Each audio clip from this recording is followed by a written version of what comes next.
बहुत कई पेशेंट का बॉडी का रेजिस्टेंस वीक होता है। कई पेशेंट जिदा डायबिटीज़ है उन्होंने ब्लड के शुगर की मात्रा इन्नी ज़्यादा होती है कि शुगर अट्रैक्ट करती है बैक्टीरिया में।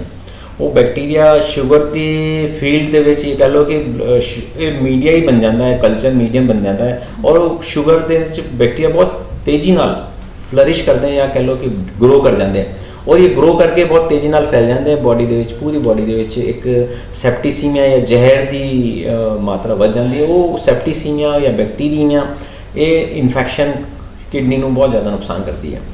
दूसरी कारण है कि जिन्हों की इम्यून सिस्टम ही वीक हो, जिदा HIV के पेशेंट हो या जिन्होंने ऑलरेडी माल नरिश्ड पेशेंट हो, बहुत कमज़ोर पेशेंट शरीर होए या कैंसर के पेशेंट उन्होंने बॉडी बहुत वीक हो जाती है, बॉडी का सिस्टम बहुत वीक हो जाता है, उन्होंने इन्फेक्शन लगने का बहुत चांसेस होते हैं। या जो कुछ पेशेंट होते हैं जिदा र्यूमेटॉइड आर्थराइटिस है या कोई ऑटो इम्यून डिजीज़ है, जो पेशेंट स्टेरॉइड लेते हैं, स्टेरॉइड की हैवी मात्रा लॉन्ग टाइम तक लेते बॉडी का इम्यून सिस्टम सप्रेस हो जाता है और जो बॉडी का इम्यून सिस्टम सप्रेस हो जाए, चाहे वो स्टेरॉइड लेने तो बाद हो या अपनी डिजीज़ के करके होए, ये पेशेंट भी सैप्टिसीमिया या इन्फेक्शन के बहुत ज़्यादा प्रोन होते हैं और इन्होंने इन्फेक्शन बहुत तेज़ी और बहुत छेती नाल लगता है और जो एक बार इन्फेक्शन हो गया बहुत तेज़ी नाल फैल भी जाता है पूरे शरीर के विच। वो सारा जिन्ने भी कॉजेज है इन्फेक्शन के ये सारे किडनी को असर करते हैं और अक्यूट किडनी फेलियर या अक्यूट ट्यूबुलर नेक्रोसिस एक बीमारी होती है, वो किडनी के अंदर जाके खराब कर दी। एक चंगी गल ये है कि एक पेशेंट इस तरह के पेशेंट जो इन्फेक्शन का प्रॉपर ट्रीटमेंट हो जाए, वो प्रॉपरली कंट्रोल हो जाए तो इन्फेक्शन कंट्रोल करने तो बाद किडनियां भी पूरी तरह से ठीक हो जाती है। अच्छा जी, जे इन्फेक्शन ठीक हो जाती है अपनी बॉडी से हाँ, ये रिवर्स हो जाती है वापस, इन्फेक्शन ठीक होके किडनियां वापस रिवर्स होके अपने नॉर्मल स्टेज ਦੇ ਵਿੱਚ ਆ ਜਾਂਦੀ ਹੈ। ठीक है जी। ਤੇ ਇਨਫੈਕਸ਼ਨ ਤੋਂ ਸਿਵਾ ਹੋਰ ਜਿਹੜੇ ਕਾਰਨ ਨੇ ਤੁਸੀਂ ਉਹਦੇ ਬਾਰੇ ਦੱਸੋ। ਹੁਣ आजकल ये देखते हैं कि लोकी ओवर दी काउंटर ड्रग बहुत यूज़ करते हैं। ओवर दी काउंटर का मतलब है कि जिदा सर दर्द होया मेडिकल स्टोर ते जाके फार्मेसी की शॉप के ऊपर जाके असी पेशेंट कहते हैं या लोग कहते हैं कि सानू सर दर्द की दवाई दे दो, बॉडी एक होया इतने आज काम ज़्यादा हो गया हूँ सारा शरीर दुखता है बॉडी की एक दी दवाई दे दो, या कुछ लोग कहते हैं कि मेरे घुटने से दर्द हो गया वो दवाइयाँ दे दो। ये दवाइयाँ जो डॉक्टर की सलाह तो बगैर लीती जाती है, ये दवाइयाँ अक्यूट इंटरस्टिशियल नेफ्राइटिस या अक्यूट ट्यूबुलर नेक्रोसिस करके किडनी को खराब करती है, क्योंकि ये दवाइयाँ जो मरीज लेंदा है ये दवाइयाँ पेट के अंदर जाके ब्लड के लड़ के फिर जो निकलती है तो किडनी के थ्रू ही निकलती है। जो किडनी के थ्रू निकलना है उन्होंने जो दवाई की लोड़ ही नहीं सी, वो पेशेंट ने दवाई लीती है, वो दवाइयाँ किडनी को इन्नी ज़्यादा असर करती है कि किडनी को खराब कर सकती है। जनरली ये भी दवाइयाँ का असर जो खत्म हो जाता है उस टाइम पर किडनियाँ ठीक हो जाती है। ये टाइमली अगर कंट्रोल किया जाए तो ये किडनियाँ वापस नॉर्मल आ सकती है।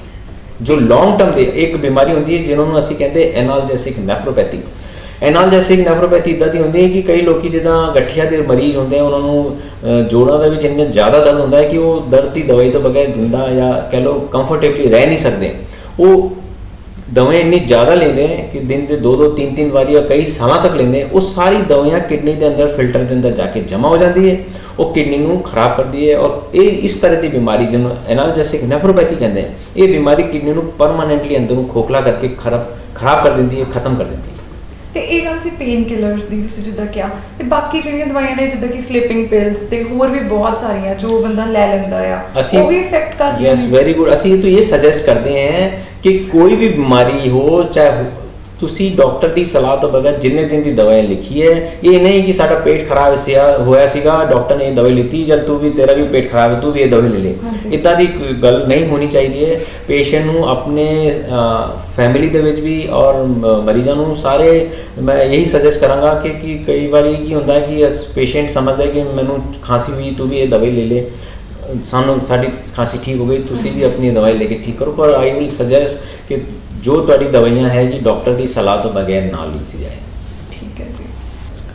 हाँ जी, ये तो गल सीगी कि बाकी सब दी हाई ब्लड प्रेशर दी ते एक ट्रॉमा इन्फेक्शन भी कोई ट्रॉमा ब्लड कुछ हुंदा या ते एक मेरे दस्सिओ कि जेनेटिक बारे भी डायबिटीज़ हाइपरटेंशन इन्फेक्शन दवाइयां के बाद आता है रोल ट्रॉमा का या इंजरी का। ट्रॉमा असी देखते हैं कि पंजाब दे विच ट्रॉमा ਬਹੁਤ ਜ਼ਿਆਦਾ ਕਾਮਨ ਹੈ। ਟਰਾਮਾ ਮੀਨਸ ਜਾਂ ਤਾਂ ਕੋਈ ਐਕਸੀਡੈਂਟ ਹੋਏ ਜਾਂ ਮਾਰ ਕੁਟਾਈ ਕਿਸੇ ਦੀ ਵਜ੍ਹਾ, ਦੋਨਾਂ ਕੇਸਾਂ ਦੇ ਵਿੱਚ ਕਿਡਨੀ ਦੇ ਉੱਪਰ ਬਹੁਤ ਜ਼ਿਆਦਾ ਅਸਰ ਆ ਸਕਦਾ ਹੈ। ਕਿਉਂਕਿ ਜਦੋਂ ਕਿਸੇ ਵੀ ਮਰੀਜ਼ ਜਾਂ ਕਿਸੇ ਵੀ ਬੰਦੇ ਦੀ ਇੰਜਰੀ ਹੁੰਦੀ ਹੈ, ਮਸਲ ਇੰਜਰੀ ਹੁੰਦੀ, ਕਿਉਂਕਿ ਕ੍ਰੀਏਟਿਨ ਹੁੰਦਾ ਹੈ ਇੱਕ ਜੋ ਪਦਾਰਥ ਹੁੰਦਾ ਹੈ, ਕ੍ਰੀਏਟਿਨ ਕੈਮੀਕਲ ਹੁੰਦਾ, ਉਹ ਮਸਲ ਦੇ ਵਿੱਚ ਬਣਦਾ ਹੈ।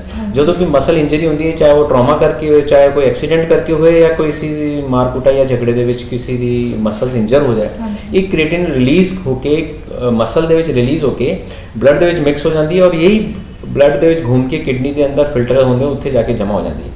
ਇਹਨੂੰ ਅਸੀਂ ਕਹਿੰਦੇ ਕਿ ਇਹ ਅਕਿਊਟ ਰੈਬਡੋਮਾਇਓਲਾਈਸਿਸ। ਰੈਬਡੋਮਾਇਓਲਾਈਸਿਸ ਮੀਨਸ ਮਸਲ ਦੀ ਇੰਜਰੀ ਜਾਂ ਮਸਲ ਦੀ ਨੈਕਰੋਸਿਸ ਹੋ ਜਾਂਦੀ ਹੈ, ਔਰ ਮਸਲ ਦੇ ਵਿੱਚ ਰਿਲੀਜ਼ ਸਾਰੇ ਕੈਮੀਕਲਸ ਜਿੰਨੇ ਵੀ ਪਾਰਟੀਕਲਸ ਨੇ ਰਿਲੀਜ਼ ਹੋ ਕੇ ਕਿਡਨੀ ਦੇ ਵਿੱਚ ਜਮ੍ਹਾਂ ਹੋ ਜਾਂਦੇ हैं और किडनी ਦੇ ਉੱਪਰ ਖਰਾਬ ਕਰਕੇ ਅਸਰ ਕਰਦੇ हैं। ਇਹਨੂੰ ਟਾਈਮਲੀ ਅਗਰ ਟ੍ਰੀਟ ਕੀਤਾ ਜਾਏ ਤਾਂ ਪੇਸ਼ੈਂਟ ਦੀ ਕਿਡਨੀਆਂ ਦੁਬਾਰਾ ਠੀਕ ਹੋ ਸਕਦੀ ਹੈ। ਅੱਜ ਕਹਿੰਦੇ ਨੇ ਡਾਇਬਟਿਕ ਪੇਸ਼ੈਂਟ ਨੂੰ ਜਦੋਂ ਕੋਈ ਸੱਟ ਲੱਗਦੀ ਆ, ਕੋਈ ਵੀ ਗੁੱਝੀ ਸੱਟ ਜਾਂ ਛੋਟੀ ਸੱਟ, ਉਹਨੂੰ ਰਿਕਵਰ ਕਰਨ 'ਚ ਬਹੁਤ ਟਾਈਮ ਲੈਂਦੀ ਆ, ਤੇ ਉਸ ਤੋਂ ਬਾਅਦ ਉਹ ਇਨਫੈਕਸ਼ਨ ਵੀ ਕਿਡਨੀ ਤੇ ਇਫੈਕਟ ਕਰਦੀ ਹੈ। ਬਿਲਕੁਲ ਠੀਕ ਹੈ, ਕਿਉਂਕਿ ਡਾਇਬੀਟੀਜ਼ ਦੇ ਵਿੱਚ ਰਿਕਵਰੀ ਦੇ ਇਨਫੈਕਸ਼ਨ ਦੇ ਜਾਂ ਕੋਈ ਵੀ ਰਿਕਵਰੀ ਤੇ ਰੇਟ ਇਸ ਕਰਕੇ ਸਲੋ ਹੁੰਦੀ ਹੈ ਕਿ ਇੱਕ ਤਾਂ ਸ਼ੂਗਰ ਦੀ ਮਾਤਰਾ ਜ਼ਿਆਦਾ ਰਹਿੰਦੀ ਸ਼ੂਗਰ ਬਲੱਡ ਦੇ ਵਿੱਚ। ਜਦੋਂ ਸ਼ੂਗਰ ਜ਼ਿਆਦਾ ਹੁੰਦਾ ਹੈ ਤਾਂ ਬੈਕਟੀਰੀਆ ਨੂੰ ਸ਼ੂਗਰ ਕਹਿ ਲਓ ਕਿ ਬੈਕਟੀਰੀਆ ਦਾ ਫੂਡ ਹੈ ਸ਼ੂਗਰ। ਇਹ ਬੈਕਟੀਰੀਆ ਕੀ ਕਰਦੇ हैं, ਸ਼ੂਗਰ ਨੂੰ ਈਟ ਕਰਕੇ, ਸ਼ੂਗਰ ਨੂੰ ਖਾ ਕੇ ਜਾਂ ਸ਼ੂਗਰ ਨੂੰ ਐਂਗਲ ਕਰਕੇ, ਸ਼ੂਗਰ ਨੂੰ ਯੂਜ਼ ਕਰਕੇ ਆਪਣੀ ਪ੍ਰੋਜੈਨ ਨੂੰ ਆਪਣੀ ਗਰੋਥ ਕਰ ਲੈਂਦੇ। ਇਹ ਗਰੋਥ ਇੰਨੀ ਜ਼ਿਆਦਾ ਹੋ ਜਾਂਦੀ ਹੈ ਕਿ ਐਂਟੀਬਾਇਓਟਿਕ ਦਾ ਅਸਰ ਨਹੀਂ ਹੁੰਦਾ ਹੈ। ਐਂਟੀਬਾਇਓਟਿਕ ਦਾ ਅਸਰ ਇਸ ਕਰਕੇ ਵੀ ਨਹੀਂ ਹੁੰਦਾ ਹੈ ਕਿ ਸ਼ੂਗਰ ਦੇ ਮਰੀਜ਼ ਦੀ ਖੂਨ ਦੀ ਨਾੜੀਆਂ ਕਮਜ਼ੋਰ ਹੋ ਜਾਂਦੀ ਹੈ, ਜਾਂ ਉਹਨਾਂ ਦੀ ਲਿਊਮਨ, ਉਹਨਾਂ ਦੀ ਜੋ ਬਲੱਡ ਸਪਲਾਈ ਉਹ ਰਿਡਿਊਸ ਹੋ ਜਾਂਦੀ ਹੈ। ਤਾਂ ਬਲੱਡ ਜਦੋਂ ਐਂਟੀਬਾਇਓਟਿਕ ਦੇ ਵਿੱਚ ਐਂਟੀਬਾਇਓਟਿਕ ਅਸੀਂ ਦਿੰਦੇ, ਉਹ ਐਂਟੀਬਾਇਓਟਿਕ ਬੈਕਟੀਰੀਆ ਤੱਕ ਪਹੁੰਚ ਹੀ ਨਹੀਂ ਪਾਉਂਦੀ। ਇਸ ਕਰਕੇ ਵੀ ਐਂਟੀਬਾਇਓਟਿਕ ਦਾ ਅਸਰ ਸ਼ੂਗਰ ਦੇ ਪੇਸ਼ੈਂਟ ਨੂੰ ਨਹੀਂ ਆਉਂਦਾ ਹੈ, ਔਰ ਨਾੜੀਆਂ ਇੰਨੀ ਕਮਜ਼ੋਰ ਹੋ ਜਾਂਦੀ ਹੈ ਕਿ ਬਲੱਡ ਸਪਲਾਈ ਵੀ ਰੁਕ ਜਾਂਦੀ ਹੈ, ਇਸ ਕਰਕੇ ਹੀਲਿੰਗ ਵੀ ਨਹੀਂ ਹੋ ਪਾਉਂਦੀ ਹੈ। ਸੋ देयर आर रीज़न कि भाई ये किडनी ਦੇ ਸ਼ੂਗਰ ਦੇ ਪੇਸ਼ੈਂਟ ਨੂੰ ਆਪਣੇ ਪੈਰਾਂ ਦਾ ਬਹੁਤ ਖਿਆਲ ਰੱਖਣਾ ਪੜਦਾ ਹੈ, ਨਹੀਂ ਅਦਰਵਾਈਜ਼ ਇੱਕ ਪੇਸ਼ੈਂਟ ਡਾਇਬੀਟਿਕ ਫੁੱਟ ਡਿਵੈਲਪ ਕਰ ਜਾਂਦੇ ਹੈ। ਇਹ ਡਾਇਬੀਟਿਕ ਫੁੱਟ ਹੁੰਦਾ ਜੋ ਠੀਕ ਹੋਣਾ ਬਹੁਤ ਮੁਸ਼ਕਿਲ ਹੋ ਜਾਂਦਾ ਹੈ। ਅੱਛਾ ਜੀ, ਤੇ ਇਸ ਕਰਕੇ ਮਤਲਬ ਜਿਹੜੀ ਇਨਫੈਕਸ਼ਨ ਉਹ ਹੋਈ ਕਿ ਹਾਂਜੀ ਕੋਈ ਸੱਟ ਲੱਗੀ, ਉਹ ਨਹੀਂ ਠੀਕ ਹੋ ਰਹੀ, ਉਹ ਤੋਂ ਬਾਅਦ ਉਹ ਤਾਂ ਬਹੁਤ ਜਲਦੀ ਕਿਡਨੀ ਨੂੰ ਇਫੈਕਟ ਕਰਦੀ ਹੋਊਗੀ, ਕਿਉਂਕਿ ਉਹ ਬਹੁਤ ਟਾਈਮ ਰਹਿੰਦੀ ਹੈ ਆਪਣੀ ਬਾਡੀ 'ਚ। ਬਹੁਤ ਟਾਈਮ ਰਹਿੰਦੀ ਹੈ। ਹਾਂਜੀ ਠੀਕ ਹੈ ਜੀ, ਤੇ ਇੱਕ ਜੈਨੇਟਿਕ ਬਾਰੇ ਦੱਸੋ। ਜੈਨੇਟਿਕ ਇੱਕ ਰੀਜ਼ਨ ਹੁੰਦਾ ਹੈ, ਜਾਂ ਇੱਕ ਕਹਿ ਲਓ ਇੱਕ ਕਾਰਨ ਹੁੰਦਾ ਕਿਡਨੀ ਨੂੰ ਖਰਾਬ ਕਰਨੇ ਦਾ। ਇੱਕ ਕਿਡਨੀ ਖਰਾਬ ਹੋਣੇ ਤੇ ਇੰਪੋਰਟੈਂਟ ਕਾਜ਼ ਹੈ। ਅਸੀਂ ਦੇਖਦੇ ਹਾਂ ਕਿ ਕਿਸੇ ਫੈਮਿਲੀ ਦੇ ਵਿੱਚ ਸਾਰਿਆਂ ਨੂੰ ਜਾਂ 50% ਜਾਂ more than 50% of the total ਜਿੰਨੇ ਵੀ ਇੱਕ ਫੈਮਿਲੀ ਦੇ ਵਿੱਚ ਮੈਂਬਰ ਹੈ, ਉਹਦੇ ਵਿੱਚ ਕਾਫੀ ਲੋਕਾਂ ਨੂੰ ਕਿਡਨੀ ਦੀ ਖਰਾਬੀ ਆ ਸਕਦੀ ਹੈ। ਇੱਕ ਜੈਨੇਟਿਕ ਫੈਕਟਰ ਹੁੰਦੇ ਹੈ, ਜਿੱਦਾਂ ਪੋਲੀਸਿਸਟਿਕ ਕਿਡਨੀ ਡਿਜ਼ੀਜ਼ ਹੁੰਦੀ ਹੈ, ਇੱਕ ਬਿਮਾਰੀ ਜਿਹਦੇ ਵਿੱਚ ਕਿਡਨੀ ਦੇ ਮਰੀਜ਼ ਫੈਮਿਲੀ ਦੇ ਵਿੱਚ ਕਾਫੀ ਜ਼ਿਆਦਾ ਮਰੀਜ਼ ਹੁੰਦੇ, ਉਹ ਪੂਰੀ ਫੈਮਿਲੀ ਦੇ ਉਹਨੂੰ ਅਸਰ ਕਰਦੇ हैं। ਅੱਛਾ ਜੀ। ਦੂਜੀ ਬਿਮਾਰੀ ਜਿੱਦਾਂ ਐਲਪੋਰਟ ਸਿੰਡਰੋਮ ਹੋਏ, ਇਹ ਕਈ ਤਰ੍ਹਾਂ ਦੀ, ਜਾਂ congenital nephrotic syndrome, congenital, there are so many other diseases which can affect kidney in genetic form, और एक नहीं कई सारे मेंबर इन्वॉल्व हो सकते हैं। ਅੱਛਾ ਜੀ, ਚਾਹੇ ਫੈਮਿਲੀ ਦੇ ਜਿੰਨੇ ਵੀ ਮੈਂਬਰਸ ਹੈ, ਹੋ ਸਕਦਾ ਕਿ ਉਹ 'ਚ 50% more than 50% ਔਰ ਐਟਲੀਸਟ 50% ਆਰ ਅਫੈਕਟਡ। ਓਕੇ, ਤੇ ਉਹਨਾਂ ਨੂੰ ਸਭ ਤੋਂ ਜ਼ਿਆਦਾ ਧਿਆਨ ਰੱਖਣ ਦਾ ਜ਼ਰੂਰਤ ਹੈ। ਸਭ ਤੋਂ ਜ਼ਿਆਦਾ। ਔਰ ਇਹ ਕੁਝ ਬਿਮਾਰੀ ਹੁੰਦੀ ਹੈ ਜਿੱਦਾਂ ਪੋਲੀਸਿਸਟਿਕ ਕਿਡਨੀ ਡਿਜ਼ੀਜ਼ ਬਿਮਾਰੀ, ਇਹ ਠੀਕ ਨਹੀਂ ਹੋ ਸਕਦੀ। ਅਸੀਂ ਬਸ ਉਹਨਾਂ ਦਾ ਇਹ ਟ੍ਰੀਟਮੈਂਟ ਕਰ ਸਕਦੇ ਹਾਂ ਕਿ ਇਹ ਕਿਡਨੀ ਦੀ ਖਰਾਬੀ ਨਾ ਹੋਏ, ਕਿਡਨੀ ਦੇ ਫਿਲਟਰ ਜਿੰਨੇ ਕੰਮ ਕਰਦੇ ਉਹ ਲੰਬੇ ਟਾਈਮ ਤੱਕ ਕੰਮ ਕਰੇ। ਇਹ ਅਸੀਂ ਕਰ ਸਕਦੇ ਹਾਂ। ਅਸੀਂ ਇੱਕ ਵਾਰ ਜੈਨੇਟਿਕ ਡਿਜ਼ੀਜ਼ ਹੋ ਗਈ, ਉਹਨਾਂ ਨੂੰ ਰਿਵਰਸ ਨਹੀਂ ਕਰ ਸਕਦੇ। ਇਹ ਜਨਮਜਾਤ ਬਿਮਾਰੀ ਹੁੰਦੀ ਹੈ।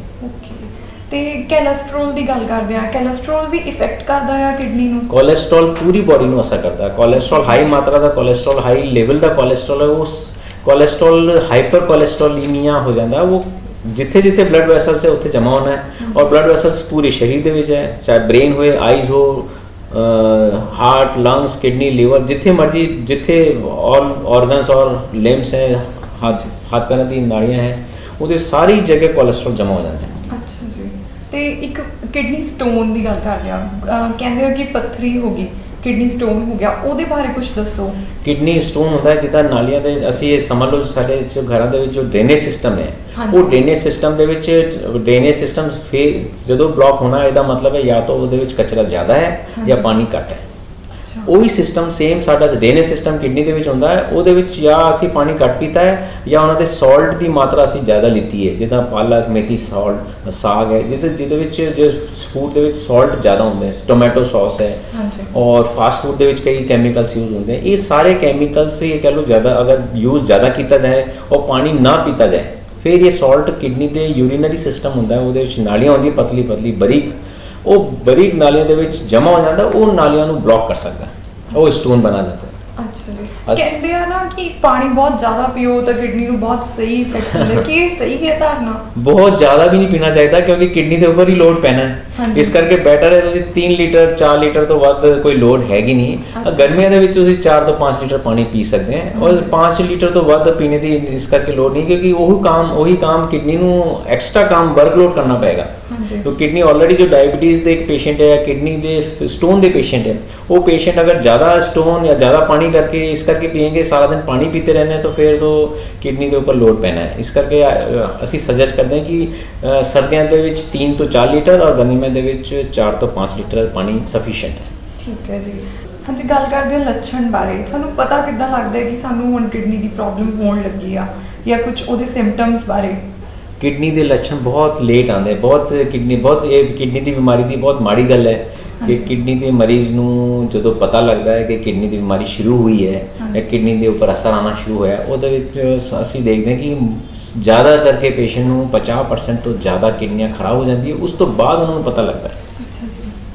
50% किडनी के अंदर फिल्टर खराब हो चुके हुए, फिर साइन सिम्पटम्स या कह लो कि टैसट विच फिर पता लगता है। किडनी के सिम्पटम्स या लक्षण ये होंगे हैं कि सब तो पहले किडनी के मरीज़ नूं जरूरी चीज़ ये ख्याल रखनी चाहिए है कि मरीज़ नूं ये नहीं पता लगता कि पेशाब कम या ज़्यादा होना। पेशाब तो कई बार नॉर्मल ही रहता है और कई बार इदा होता है कि पेशाब की मात्रा बढ़ जाती है, किडनी की खराबी होनी शुरू हुई है और पेशेंट की किडनी की यूरिन आउटपुट इनक्रीज हो जाता है। पेशेंट का ये समझता है पेशेंट कि मैं चलो हुण मेरी हैल्थ ठीक है, मैनू पेशाब वधिया आंदा है, चंगा आंदा, इन्होंने कहते हैं पॉलीयूरिया या नॉक्चूरिया, खास करके ये पेशेंट नू नॉक्चूरिया होंदा है, यानी कि रात नू पेशाब ज़्यादा आना शुरू हो गया। ये बहुत इंपॉर्टेंट और पहला लक्षण है किडनी के मरीज नू शुरुआत दे विच, जो रात नू पेशाब ज़्यादा आना शुरू हो जाए, ਇਹਦਾ मतलब ये नॉक्चूरिया कहते हैं इन्होंने, ये नॉक्चूरिया शुरू हो गया, ਇਹਦਾ मतलब किडनी दी ऊपर असर होया है। किडनी का लक्षण, बीमारी का लक्षण, पहला लक्षण नॉक्चूरिया। पेशेंट उस टाइम पे ये समझता है चलो एटलीस्ट थैंक गॉड कि at least my kidneys are okay, but opposite is true. Kidney के ऊपर नॉक्चूरिया है, पेशेंट समझता किडनी ठीक है और उसी टाइम पे किडनी के ऊपर असर आना शुरू है। ये इस करके होंदा है कि किडनी की जो एबिलिटी है, असी की करते हैं कि साडे सिस्टम है, एक किडनी दे विच एक घड़ी होंदी है, तुसी बड़ा आश्चर्य, मतलब एक सिस्टम होंदा है, मैं लेमैन लैंग्वेज की गल करदा कि किडनी दे विच एक डायूरनल सिस्टम होंदा है। डायूरनल सिस्टम ये होंदा है कि किडनी दे अंदर असी सारा दिन जिन्ना मर्जी पानी पीए, किडनी रात नू किडनी कंसनट्रेट करके रख लेंदी है। सवेरे चाहे उन्होंने यूरिन छेती आ सकता है 4 बजे 5 बजे 6 बजे, पर किडनी के एक सिस्टम होता है कि नींद खराब ना होए, इस करके किडनी के अंदर एक डायूरनल सिस्टम होता है जो पूरा दिन तो पेशाब खूब आया, पर जो रात होनी है किडनी ने काम अपना कंसनट्रेट करके यूरिन को रोक देना है और कंसनट्रेटेड यूरिन बना देना है। ये डायूरनल सिस्टम जो होता है, ये सब तो पहले किडनी की खराबी के सब तो पहले ये खराब होता है। इस करके किडनी के पेशेंट जो शुरुआत होती है, कंसनट्रेटिंग एबिलिटी जो होती है किडनी की वो खराब हो जाती है और यूरिन की मात्रा बढ़ जाती है। रात को 2 बार 3 बार 4 बार, अगे मरीज ठीक सीगा, हुण पिछले महीने 2 महीने तो रात को 2 बार 3 बार 4 बार उठना पड़ता है। क्यों? क्योंकि उन्होंने concentration of the urine is lost. Nocturia इन्होंने कहते हैं नॉक्चूरिया, ये नॉक्चूरिया शुरू हो जाता है। ये पेशेंट को पता भी नहीं लगता है कि किडनी की खराबी होगी। एक दूसरी गल है, जो और ज़्यादा किडनियाँ की खराबी होती है, फिर पेशेंट को या मरीज़ को ये लगता है कि कमजोरी आ गई, थकान हो गई, कमजोरी आ गई, उस तो अलावा भूख घट जाती है, खाना पीना घट जाता है, वॉमिटिंग आने के चांसेस हो जाते हैं, उल्टियाँ आने लगती है, पेशेंट खाना देखता है लगता है कि नहीं मैं भूख नहीं है, खाना नहीं खाना, प्यास पूरी लगनी है लेकिन रोटी नहीं खानी, रोटी खाने के टाइम उन्हें लगता है कि नहीं मैं रोटी नहीं खानी, तो उसे पानी दे दो मैं रोटी नहीं खानी, भूख घट जाती है, लिक्विड लैंड कमजोरी, पूरे शरीर की कमजोरी है, सांस फूलने लग जाता है, पैरों के सूजिश आ सकती है, सवेरे उठता है पेशेंट लगता है आँखों के आसपास सूजिश आ गई है। ये सूजिश आना, कमजोरी, भूख कम लगना, उल्टी आना, जनरल डेबिलिटी की कंडीशन, वो पेशेंट का वजन भी धीरे धीरे हौले हौले करके कम हो जाता है। और उन्होंने वर्किंग कैपेसिटी जो अगे 8 घंटे 10 घंटे काम करता सी, हुण 6 घंटे 5 घंटे 4 घंटे के पेशेंट मरीज थक जाता है, वो कहता हुण मेरे को काम नहीं होता। हाँ जी, फिर एक गल मैं और पूछूंगी, तुसी क्या ना ਕਿ ਸੋਜਿਸ਼ ਆ ਜਾਂਦੀ ਹੈ, ਉਹ ਕਿਸੇ ਵੀ ਬਾਡੀ ਦੇ ਪਾਰਟ ਤੇ ਆ ਜਾਂਦੀ ਹੈ ਜਾਂ ਸਿਰਫ ਤੁਸੀਂ ਪੈਰਾਂ ਤੇ ਅੱਖਾਂ ਦੇ ਨੀਚੇ? ਇਹ ਬੜੀ ਇੰਪੋਰਟੈਂਟ ਚੀਜ਼ ਹੈ। ਜਦੋਂ ਕਿਡਨੀ ਦੀ ਮਰੀਜ਼, ਜਦੋਂ ਇਹ ਬਿਮਾਰੀ ਹੁੰਦੀ ਹੈ, ਕੁਝ ਜੋ ਇਹ ਬਿਮਾਰੀ, ਜੋ ਕਿਡਨੀ ਦੀ ਬਿਮਾਰੀ ਬੱਚਿਆਂ ਨੂੰ ਹੁੰਦੀ ਹੈ, ਤਾਂ ਬੱਚਿਆਂ ਦੇ ਅੰਦਰ ਕਿਡਨੀ ਦੇ ਉਹ ਪੇਸ਼ੈਂਟਸ ਨੂੰ, ਬੱਚਿਆਂ ਨੂੰ ਸੋਜਿਸ਼ ਸਭ ਤੋਂ ਪਹਿਲੇ ਚਿਹਰੇ ਤੇ ਆਉਂਦੀ ਹੈ। ਅੱਛਾ ਜੀ। ਜਦੋਂ 올ਡ ਏਜ ਦੇ ਵਿੱਚ ਡਾਇਬੀਟਿਕ ਨੈਫਰੋਪੈਥੀ ਜਿੱਦਾਂ ਹੈ ਜਾਂ ਕੋਈ ਕਿਡਨੀ ਦੀ ਆਪਣੀ ਬਿਮਾਰੀ ਕਰਕੇ ਹੁੰਦੀ ਹੈ, ਉਹਦੇ ਵਿੱਚ ਬੱਚਾ ਨਹੀਂ ਹੈ, ਜੋ ਐਡਲਟ ਹੈ, ਐਡਲਟ ਦੇ ਵਿੱਚ ਸੋਜਿਸ਼ ਪਹਿਲੇ ਪੈਰਾਂ ਦੇ ਵਿੱਚ ਆਉਂਦੀ ਹੈ। ਅੱਛਾ ਜੀ, ਠੀਕ। ਇਹ ਸੋਜਿਸ਼ ਦਾ ਮਤਲਬ ਹੈ ਕਿ ਕਿਡਨੀ ਦੇ ਅੰਦਰ ਫਲੂਇਡ ਦਾ ਫਿਲਟਰੇਸ਼ਨ ਪ੍ਰੋਪਰ ਨਹੀਂ ਹੋਇਆ, ਇਹ ਐਕਸਟਰਾ ਫਲੂਇਡ ਹੈ। ਸੋਜਿਸ਼ ਮਤਲਬ ਐਕਸਟਰਾ ਫਲੂਇਡ ਹੈ ਜੋ ਬਾਡੀ ਦੇ ਵਿੱਚ ਕਲੈਕਟ ਹੋ ਗਿਆ, ਔਰ ਇਹ ਕਲੈਕਟਡ ਫਲੂਇਡ ਸੋਜਿਸ਼ ਦੇ ਰੂਪ ਦੇ ਦਿਸਦਾ ਹੈ ਸਾਨੂੰ। ਅੱਛਾ ਜੀ, ਠੀਕ ਹੈ। ਤੇ ਇਸ ਤੋਂ ਇਲਾਵਾ ਹੋਰ ਵੀ ਕੋਈ ਸਿੰਪਟਮਸ, ਐਂਡ ਜਿਹੜੇ ਤੁਸੀਂ ਸਿੰਪਟਮ ਦੱਸੇ ਇਹ ਕਿਹੜੀ ਸਟੇਜ ਤੇ ਆਪਾਂ ਨੂੰ ਪਤਾ ਲੱਗਣੇ ਸ਼ੁਰੂ ਹੁੰਦੇ? ਇਹ ਸਟੇਜ ਹੁੰਦੀ ਕਿਡਨੀ ਦੀ ਖਰਾਬ ਹੋਣੇ ਦੀ 5 ਸਟੇਜ ਹੁੰਦੀ ਹੈ, ਸਟੇਜ 1 2 3 4 5। ਹਾਂਜੀ। ਅਸੀਂ ਕਹਿੰਦੇ ਨੇ ਮਾਈਕਰੋਐਲਮੀਨੀਆ। ਸਟੇਜ 2 ਦੇ ਵਿੱਚ ਸਾਨੂੰ ਪਤਾ ਲੱਗਦਾ ਹੈ ਕਿ ਮਾਈਕਰੋਐਲਮੀਨੀਆ। ਉਹ ਸਟੇਜ 1 ਔਰ 2 ਤੋਂ ਰਿਵਰਸੀਬਲ ਹੈ। ਅਸੀਂ ਪਤਾ ਕਰ ਸਕਦੇ ਹਾਂ ਕਿ ਪੇਸ਼ੈਂਟ ਦੀ ਬਿਮਾਰੀ ਹੁਣ ਸਟੇਜ 1 ਔਰ 2 ਦੇ ਅੰਦਰ ਅਸੀਂ ਰਿਵਰਸ ਕਰ ਸਕਦੇ ਹਾਂ। ਜਦੋਂ ਪੇਸ਼ੈਂਟ ਸਟੇਜ 3 ਜਾਂ ਉਸ ਤੋਂ ਉੱਪਰ ਚਲਾ ਜਾਂਦਾ ਹੈ, ਉਸ ਤੋਂ ਬਾਅਦ ਕਿ 3rd ਸਟੇਜ ਤੋਂ ਬਾਅਦ ਕਿਡਨੀ ਦੀ ਬਿਮਾਰੀ ਰਿਵਰਸ ਨਹੀਂ ਹੋ ਸਕਦੀ, ਉਹ ਪ੍ਰੋਗਰੈਸ ਹੋਣੀ ਹੈ। ਅਸੀਂ ਸਾਡੇ ਪਰਪਸ ਟ੍ਰੀਟਮੈਂਟ ਹੈ ਪੂਰੀ ਆਲ ਓਵਰ ਦੀ ਵਰਲਡ। ਅਸੀਂ ਇਹ ਕਰ ਸਕਦੇ ਹਾਂ ਕਿ ਕਿਡਨੀ ਦੀ ਬਿਮਾਰੀ ਜੋ ਵੱਧ ਰਹੀ ਹੈ ਉਹਨਾਂ ਦੀ ਸਪੀਡ ਸਲੋ ਕਰ ਸਕਦੇ ਹਾਂ, ਉਹਨਾਂ ਨੂੰ ਰਿਵਰਸ ਨਹੀਂ ਕਰ ਸਕਦੇ। ਅੱਛਾ ਜੀ, ਮਤਲਬ ਉਹ ਬਿਲਕੁਲ ਠੀਕ ਨਹੀਂ ਹੋ ਸਕਦੀ, ਉਹਨੂੰ ਆਪਾਂ ਸਲੋ ਕਰ ਸਕਦੇ ਹਾਂ। ਅਸੀਂ ਉਹ ਉਹਨਾਂ ਦੀ ਕਿਡਨੀ, ਸਪੋਜ਼ ਉਹਨਾਂ ਦੀ ਬੰਦੇ ਦੀ ਕੋਈ ਕਿਡਨੀ ਦੀ ਖਰਾਬੀ ਹੈ and his kidneys are going to be completely fail in 2 years. ਹਾਂਜੀ। We can increase this 3 4 5